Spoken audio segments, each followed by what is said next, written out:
Your first problem isn't food, it's information. Get a hand-crank shortwave radio, not a Bluetooth speaker, a radio, the kind that works when the internet is a distant memory. It carries emergency broadcasts, military comms, international news, all independent of local infrastructure. $20. Buy it before you need it, because after you need it, they're gone in 4 hours.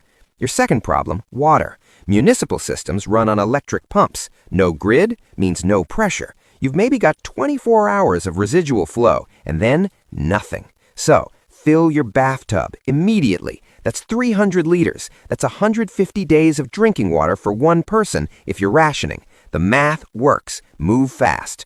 Third, and nobody talks about this because it's not sexy, cash, physical cash. When the grid goes down, card readers go down, ATMs go down. Keep 2 weeks of small bills at home, not because the economy is collapsing, but because infrastructure is fragile. You don't want to be the person who can't buy bread because the payment terminal is offline. Now let's zoom out. Everyone is focused on Iran. Iran is the match. The fuel is something else entirely. China imports roughly 40% of its oil through the Strait of Hormuz. 2 weeks of that strait being closed hits their industrial output at the exact moment their economy is already bleeding from trade wars and a real estate collapse. This is not an accident. This is leverage. Think tanks like RAND and the Atlantic Council have framed the pressure on Iran as dual purpose. Yes, it's about nuclear weapons, but it's also about strangling China's energy supply without ever firing a shot at Beijing. Russia sees this, and that's why it's repositioning forces along the Caucasus and Caspian corridor, not just in Ukraine. If Iran falls, Russia loses a critical buffer state and a key energy partner. This isn't 3 separate crises, it's one crisis with 3 faces. And the wild card keeping strategists up at 3 a.m.? Pakistan, nuclear-armed, politically unstable, sharing a border with Iran and in the middle of a power struggle between its military and civilian government. If Pakistan is forced to choose a side, the nuclear calculus changes completely. So, here is your survival framework. Not for the apocalypse, for the next 6 months, the realistic window where this either stabilizes or spirals out of control.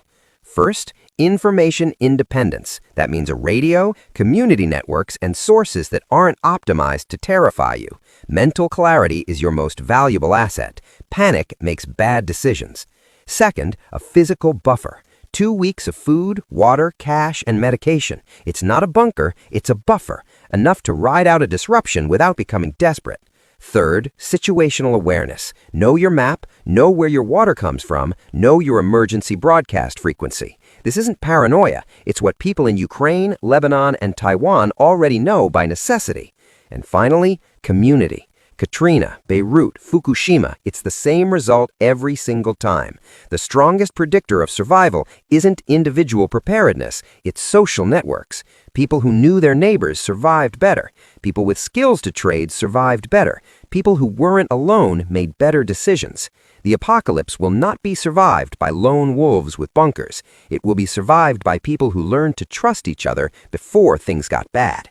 So, Iran is mobilizing, Russia is watching, China is calculating, and you're here listening to this, which means you're already doing the most important thing. You're paying attention.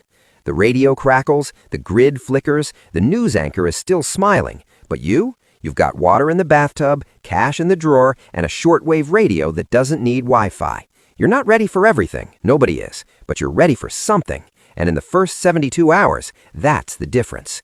Stay sharp, stay skeptical, and for the love of everything, stop doom scrolling and start doom prepping.